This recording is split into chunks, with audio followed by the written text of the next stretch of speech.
This video is going to be very important. It's very important to me, and I think it's very important for whoever's watching.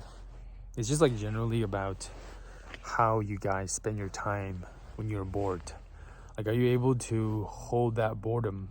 Most of the time, we aren't able to because we have this device in our pocket all the time. So, usually in the week, I go to a lot of pantry stores because I want to. That's usually how I get food. And we have like this long line every time on Tuesday. So Tuesday afternoon at 3 to 6 p.m. And then on Tuesday from 9 a.m. to 12 p.m. And then on Wednesday from 3 p.m. to 6 p.m. So I just like switch around. Every week I switch around. And I'm always a part of this line that we wait. And it's insane that we all are in our phones while we're waiting on the line. And I've been like, I don't know, I try to socialize sometimes because I realize that we are all on our phone, and it's just like, it doesn't make you feel like human, it's kind of weird. So, but then it's just like, even I end up start using my phone because of the boredom that I have.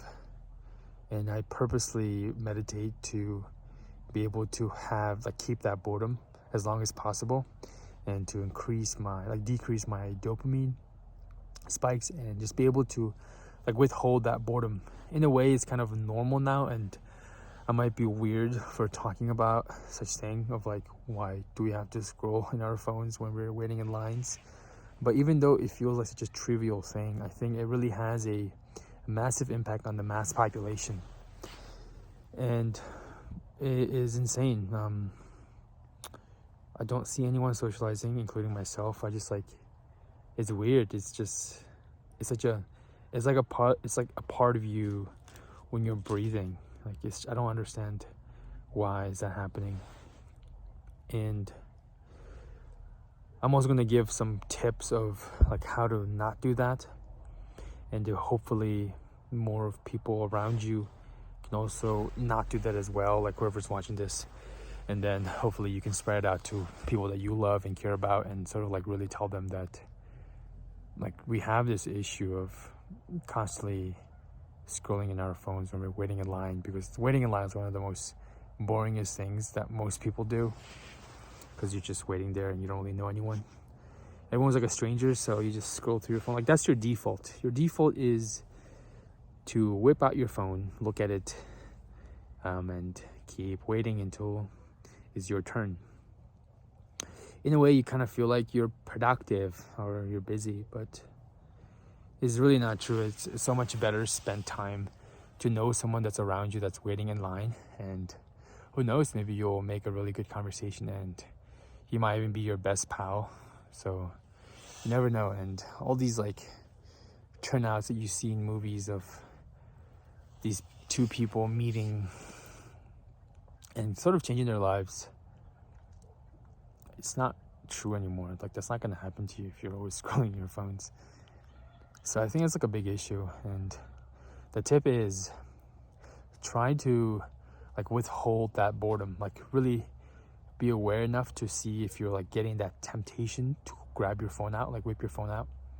And it's not even I used to do this weird thing where I would leave my phone in my room, and while I go to classes or while I'm waiting in line, I don't have the phone for distraction, so I have to be there bored. But sometimes I need phone for emergency, most of the time in school, at least, especially university campuses. You really need that phone for your ID, and you get that text message, so I need that. But what I've been practicing is just being aware enough to see whenever I have those temptations to whip my phone out. And I'm gonna estimate here, it's not going to be real, but it's probably 100 times in a day or even more. And I'm trying really hard to be aware enough to see whenever I'm trying to grab the phone out. Now, why I'm talking about this is because I think that there is a big problem with our attention span. And when you're always attempted to get those dopamine rushes in your brain, which does not have any context of what you're doing, as long as you're feeling that happiness, the brain doesn't give a shit about the source where it's coming from. It could be having a really nice conversation with your mom that gave birth to you, and you're having a great conversation with her, and you're knowing more stories about her past and how that could relate to you, and you're just having a genuine conversation with your mother. That happiness is actually equivalent to whatever you're doing in your phone while you're scrolling through social media, or while you're, I don't know, watching a movie or anything. But the scary thing is the brain does not know the context, and it could be the same thing. So that's sort of the weird thing that I realized. And my advice, my true humble advice, is try to withhold that boredom and really try hard. All right, guys, see you.